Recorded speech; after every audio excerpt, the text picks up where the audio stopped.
Welcome back to Lower Keys Living, everybody. Hope everybody had a super successful mini season start to the regular lobster season. I've heard a lot of people with lots of success down here, so glad to hear it. Hope everybody's been having a great end of their summer as summer wraps up. This week, I'm going to be talking about my flats boat, in particular the engine on the boat. I made the decision to repower this boat. If you've seen my other videos before, we spend about 2/3 of our on the water time on the flats boat. We've got the center console for offshore, for fishing, for diving, going out to some of the marine sanctuaries. But again, 2/3 of our time we spend on our flats boat. Everything from wakeboarding with our daughters and their friends in the bay, going out lobstering, flats fishing, especially we use it a lot to run the dogs out to the sandbar. We also use it a lot to run out to some of the local restaurants that have docks. It's a nice, quick, easy way to get around and a fun way to spend the evening just shooting around out here. But a couple of reasons I decided to repower this boat. Number one, was starting to have some problems with that Evinrude Etec. With Evinrude being out of business, it's hard to get parts. And even though it was a 2020 engine, the engine itself mechanically was running flawlessly when it's up and going, nice and smooth. Never had any problems with that. But the electronic side of the engine was starting to become chronic problems. Recently had to replace the fly-by-wire throttle system. That was an expensive repair. The limit switch on the trim motors went bad. Had to replace that, and it was telling the CPU unit that the engine was trimmed all the way up, so it was not letting me throttle the boat up. And then the CPU unit kept throwing warning signals out when there was nothing wrong. So that CPU unit was going bad, and that was going to be a $3,000 repair job. So I said, it was time just to bite the bullet and replace that engine rather than continuously sink money into it. And again, big thing was it was a way too big of an engine for this boat. You can see how it sits here, how much of the bow of the water is up out of the water, and how low the stern sits in the water here. So wanted to get rid of that extra weight, was losing one of the big benefits of a flats boat, and there's that super shallow draft. That big engine was sinking that stern engine down. So made the decision to go with a 150 horsepower Yamaha 4-stroke. Just all the reviews, what you, my viewers, have been telling me about the reliability of their Yamahas, that's the direction I went with on this. It was not an easy swap out. This is just not unbolt a motor and bolt a new one and hook everything up. Had to replace the instruments, the throttle, the control cables. You can see, was able to take out the oil tank. Had a 3-gallon oil tank for that 2-stroke engine. That's gone. That cleared out some more space.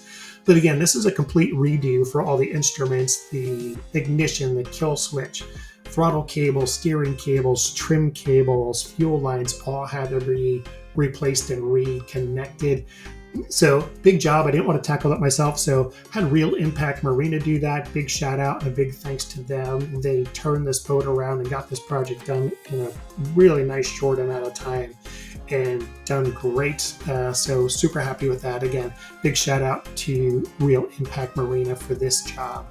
Finally got the boat back on the water. I did miss mini season because the boat was in getting this done during mini season. It was a big deal because I did get to go out on the paddle boards and took the center console out for some lobstering. So didn't miss entirely, but I would have preferred having the flats boat. But timing was everything and got the new engine on. So ran the boat out to this little flat spot out here. I was out here a couple of days ago, noticed some bonefish swimming across this flat, so that I'd come out here just to shoot some video footage of the new engine on the boat. So would not have been able to get in this shallow and this tight. Got about 8 inches of water here. Of course, the engine's up using the push-pull in here from this point. But one of the things I noticed right away was the added stability of having that lighter engine on the boat. When you're up on the bow, working the bow, way more stable. So a couple of other things here. Again, gained about 3 inches of stern draft. That's a lot on a flats boat. Boat seems to come up on plane much faster without that weight in the back. boat sits closer to level at rest, not completely level, but way more level. And again, the big thing I notice is how stable the boat feels when I'm up here casting off the deck of the boat. If you watch my video on Tarpon Boat Works, their flat boat with the plumb bow, that plumb bow drops straight from the bow, almost straight into the water. Purpose on that is it adds more waterline, which adds more stability to your boat. This has a traditional bow on it, so this is not as stable as that Tarpon Boat Works boat, but far more stable than it was with that big engine on it. When I'm up here now, definitely far more level, balancing out, much better on that. So I like that a lot. And again, if you haven't seen, I'll put a link to the Tarpon Boat Works video so you can see that and see what I'm talking about on there. Totally side different note here, nothing to do with the engines, but coming to these flats, I do use my drone a lot when I'm scouting for bonefish and tarpon before I push my way into these areas with the push pole.